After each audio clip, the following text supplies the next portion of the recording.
Our story begins with our young protagonist, who is being chased by a group of guards. They call her by the name Jill Serval. Despite being injured, she continues to fight for her life, determined not to fall in a way that would satisfy the man pursuing her. At that moment, the man in question appears and, with a single attack, subdues Jill, telling her that her end will come tomorrow. Jill recalls that this man proposed to her the very night they first met at a ball. She remembers her adolescence, which was anything but ordinary. Due to her battlefield prowess, she became known as the daughter of the god of war, receiving countless love letters, more from women than men. She never thought about being called heartless because everything she did was for her first love, Gerald der Kratos. Or so she thought, until she discovered his true nature. Now, Gerald has captured Jill and tells her that he never would have imagined the woman destined to be his wife would be on the run, refusing to admit her crimes. Jill quickly defends herself, insisting that the accusations are false. However, Gerald mentions that his sister Ferris has been deeply distressed by all the commotion. Jill comments on how he's always been overly attentive to his sister,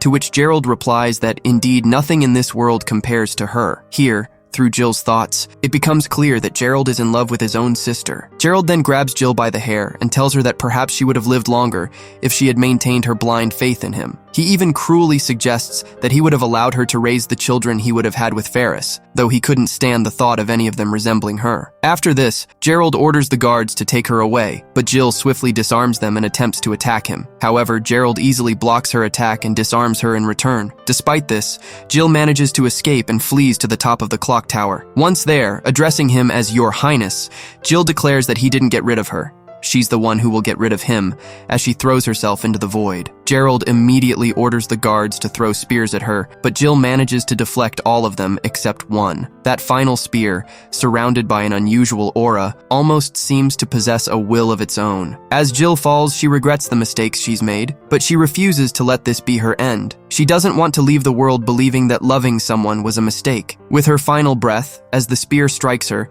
she only asks for another chance, because if it were granted to her, she would never let anyone use her again for the rest of her life. Just then, as the clock strikes 12, time suddenly stops, giving an unexpected turn to events. Jill opens her eyes to hear someone calling her. It's her parents. This is impossible, as she had lost them long ago. Through their words, she quickly realizes that on this day, Prince Gerald turns 15. The strangeness of the situation hits her, as she should be 22 years old, leaving her confused about what's happening. When she is welcomed into the ballroom, Jill immediately recognizes the place. Seeing her reflection in the window, she's shocked to find she looks like the young girl she once was. When the youthful Prince Gerald arrives, she quickly makes an excuse to leave, saying she needs some air. This is part of her strategy. Whenever faced with a crisis, Jill runs until she can come up with a plan that works. She heads toward a door she knows leads to Ferris's room, Gerald's sister. Here, Jill reveals to us that her engagement to the prince had been nothing but a facade to hide the forbidden love between the two siblings. When Jill discovered the truth, Gerald annulled their engagement and, the next day, had her arrested on false charges, resulting in a death sentence. The charge? Attempting to poison the princess, a perfect excuse to silence her and protect the royal siblings. Jill's attempted escape leads us back to where the story began. Our young protagonist now finds herself on a balcony, reflecting on the situation. Although confused, she believes she knows how to avoid repeating her past mistakes. Just then, Gerald appears, once again with the same intent, to propose to her. However, this time Jill is faster, slipping away and returning to the ballroom. Now, Jill desperately tries to devise a new plan, claiming she has a boyfriend wouldn't work given her age. She needs someone untouchable by the prince. As she continues running, she briefly encounters a strange creature, which vanishes as quickly as it appears. Slowly, Gerald closes in on her. In a moment of desperation, Jill grabs the nearest man sitting nearby and boldly declares to the room that she's in love with him. Gerald is furious and the entire ballroom falls silent. To her surprise, the man eagerly accepts her declaration, but as Jill hears his voice, she realizes her grave mistake. For the sake of her survival, she couldn't have chosen worse. The man in question is Hadis Teos Rave, the future tyrant emperor who, in 6 years, will plunge the country into chaos. This is how Jill unwittingly proposes to the most dangerous man in the land. Jill later awakens, bewildered, in a guest room at the palace. Soon after, Rave enters, asking if she feels better. He kneels down and, with a calm demeanor, asks her to properly propose to him. Jill is baffled by his request, noting how vastly different he seems from the tyrant she knows he will become. In that moment, Jill experiences a flashback of her encounter with him in the future. She recalls how Rave ordered the massacre of everyone, including women and children, declaring that no family member was worth sparing. He had spoken coldly of making people suffer, and when Jill surrendered to halt the slaughter, Rave had no interest in honoring the surrender of a defeated soldier. Desperate, Jill offered herself as a prisoner, claiming that the daughter of the god of war would make a valuable war trophy. Rave, although reluctant, decided to withdraw his troops after accepting her offer. Back in the present, Jill compares the two versions of Rave, this gentle man now before her, and the ruthless tyrant from the future. The contrast is so stark, it feels as though she's looking at a completely different person. Almost tenderly, Rave helps her into a pair of small shoes, gently placing them on her feet to keep her warm. For the first time, Jill experiences what it feels like to be treated as if she were a fragile, innocent child. Despite all her battlefield experience, nothing could have prepared her for this. At that moment, Gerald bursts into the room demanding an explanation. A tense standoff follows, Rave, protective of his future wife, and Gerald, refusing to accept the engagement, insisting that Jill is promised to him as per their family's agreement. Rave remains unfazed. He picks up Jill and, with calm confidence, warns Gerald that challenging him would be unwise, as they are not on the same level. His imposing presence silences any further protest, and with ease he walks out of the room, effortlessly subduing the guards in his path. Rave apologizes to Jill for scaring her,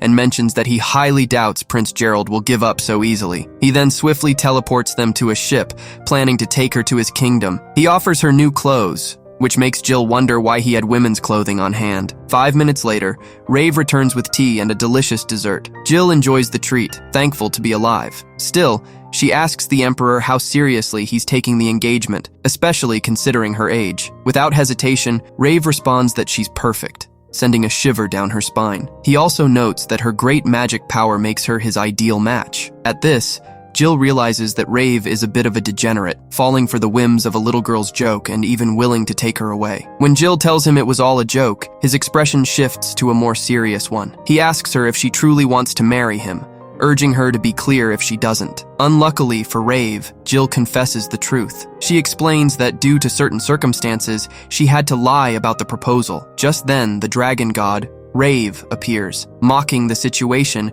and teasing the Emperor about how a girl could so easily propose to him. Jill recalls the legend of the goddess of love and earth, Kratos, and Rave, the god of logic and sky. For over 1,000 years, from myths to the founding of kingdoms, these deities had dragged humans into their eternal conflict. Kratos' kingdom had risen as a great magical nation, as most of its people were born with magical abilities. In contrast, in Rave's kingdom, magic was rare, but dragons were born in that land. As Rave and the dragon argue, Jill is stunned to learn that gods exist. The dragon thanks her for what happened the previous day. Since Jill can see and speak with him, the dragon states that she meets all the necessary conditions. Jill then asks Hadis, Rave, how old he is. He tells her he's 19, and notes that the age difference between him and Jill is normal. He further explains that his own mother, at 16, had married his father, who was 40. When Jill mentions wanting an heir, Hadis blushes, awkwardly remarking that it's inappropriate to discuss such matters when they barely know each other. He adds that everything has its order. First, they should talk, drink tea,